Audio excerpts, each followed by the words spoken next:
امام ہفتم کے زمانے میں، امام موسیٰ کاظم علیہ السلام کے زمانے میں ایک مسئلہ اور تھا. آپ تاریخ میں ڈیپ میں جائیے تو آپ کو ملے گا یہ. دیکھیے کلچرل انفلوئنس جو ہے وہ بڑے غضب کی چیز ہے اور آدمی کو بالکل بدل دیتا ہے. رہنا سہنا، اٹھنا بیٹھنا، کھانا پینا، سونا جاگنا، پڑھنا لکھنا، مزاج کیفیت سب بدل جاتی ہے. جب کلچرل یلغار ہوتی ہے، جیسے کہ ہندوستان میں آزادی کے بعد انگریزوں کا جو کلچرل انفلوئنس آیا تو ہندوستان کی پوری تہذیب بدل گئی. کھانا بدل گیا، پینا بدل گیا، لباس بدل گیا، سونے اور جاگنے کا انداز بدل گیا، رہنے سہنے کا انداز بدل گیا، صاف سلامت کے طریقے بدل گئے، ہر چیز بدل گئی. Cultural influence.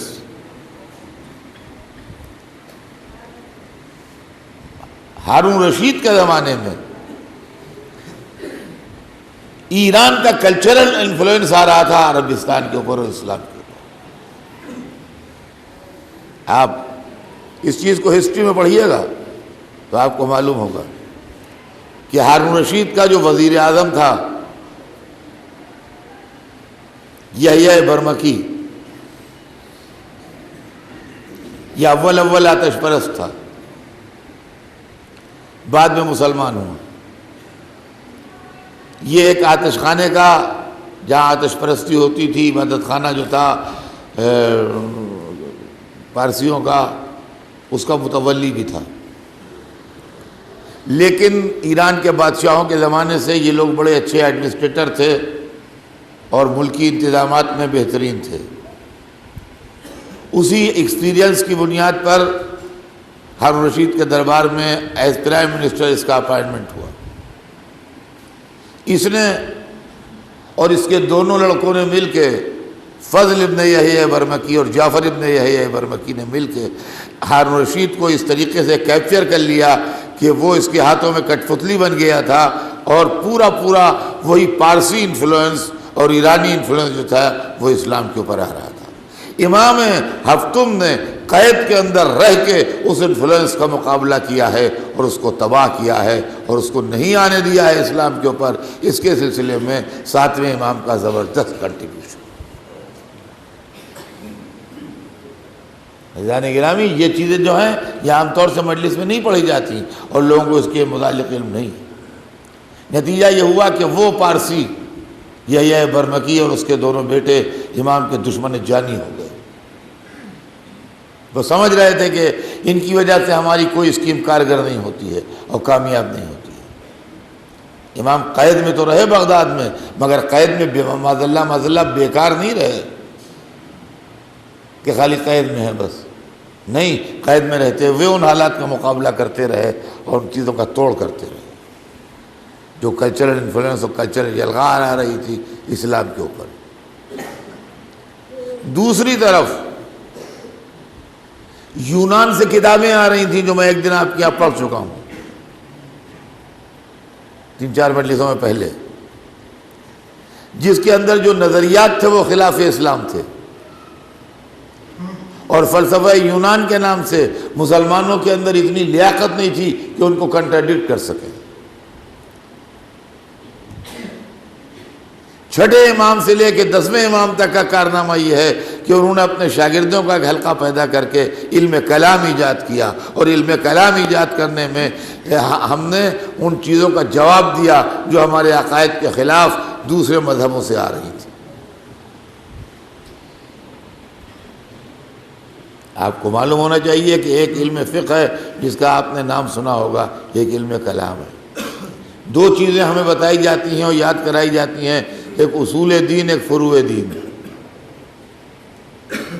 ایک اصول دین، ایک فروع دین.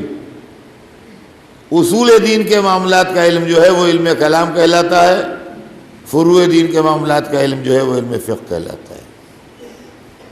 نماز میں، روزے میں، حج میں، طہارت میں، میراث میں، نکاح میں، طلاق میں، خریداری میں، بیچنے میں، بینکنگ میں جو معاملات ہیں، شکار میں، سیاحت میں، وصیت میں، یہ سب علم فقہ کے چیپٹر میں آتے ہیں. توحید میں، عدل میں، نبوت میں، امامت میں، قیامت میں جو مسائل ہیں یہ علم کلام کے چیپٹر میں، سمجھے آپ؟ تو ہمارے اماموں نے اپنے شاگردوں کے ذریعے علم کلام ایجاد کر کے ان کے اس باطل فلسفے کا جواب دیا اور مقابلہ کیا۔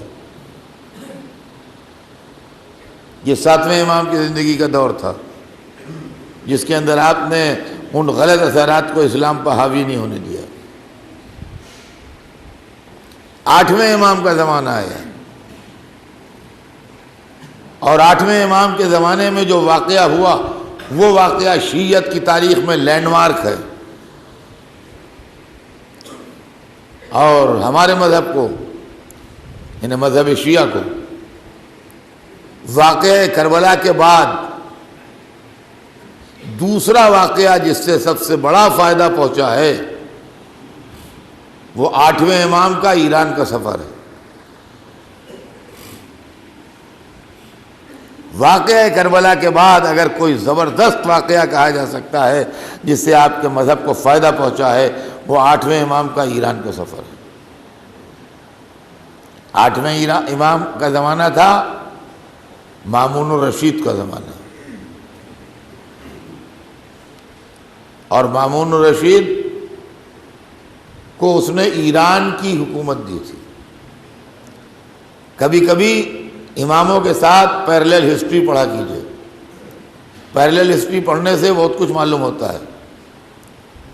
ہارون رشید کے 3 بیویاں تھیں، ہر بیوی سے ایک لڑکا تھا۔ ایک بیاہتا بیوی تھی جس کا نام تاریخ میں آپ نے زبیدہ پڑھا ہوگا،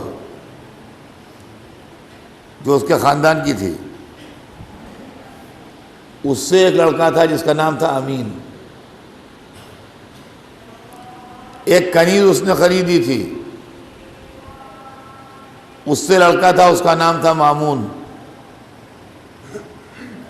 ایک نیگریس تھی اس کے پاس، اس سے لڑکا تھا، اس کا نام تھا معتصم۔ یہ 3 لڑکے تھے۔ اس کو نچوڑا اس کے خاندان والوں نے بری طرح۔ جتنے خاندان والے تھے رائل فیملی، ان کا پریشر تھا کہ بیاہتا بیوی کے لڑکے کو خلیفہ بناؤ، اس لیے کہ اس کی ماں جو ہے وہ خاندانی ہے۔ جتنا اس کا ایڈمنسٹریشن تھا ہارون رشید کا، وہ کہتا تھا کہ یہ بالکل بیوقوف ہے، فلش ہے ایک دم، یہ کچھ نہیں کر پائے گا، سلطنت ڈبو دے گا۔ لہذا یہ مامون جو ہے یہ بہت تیز ہے، اس کو بناؤ، سلطنت یہ چلائے گا۔ اور نیل اس پار کی جو لابی تھی، اس لیے کہ اپر افریقہ بھی پورا اس کے قبضے میں تھا، کالے جتنے تھے وہ کہتے تھے کہ ہمیشہ گورا ہی گورا بنے، کبھی کالا نہ بنے، کالے کی اولاد جو ہے کالی عورت کی وہ بنے۔ سمجھے آپ؟ وہاں وہ اپر کلاس شیڈول کاسٹ چل گیا تھا۔ کہ یہ کیا بات ہے کہ ہمیشہ عربی بنے، نیگرس کا لڑکا بھی ایک دفعہ خلیفہ بنے؟ دباؤ تھا چاروں طرف سے، تو اس نے اپنا ملک 3 حصوں میں ڈیوائیڈ کیا تھا۔ مصر کے اس پار کا جتنا علاقہ تھا وہ معتصم کو دے دیا تھا۔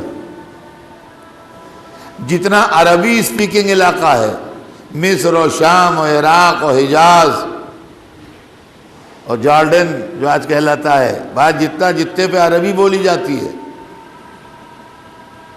وہ دے دیا تھا بیوی کے بیٹے کو، امین کو۔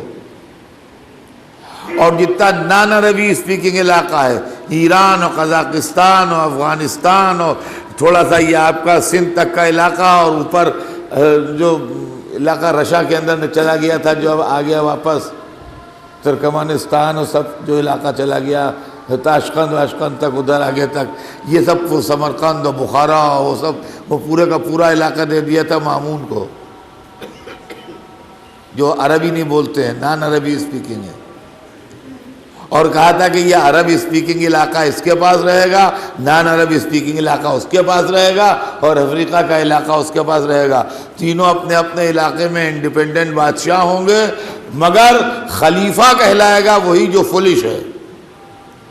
ارے میں کہوں گا اس لفظ کا مقدر ہی خراب ہے.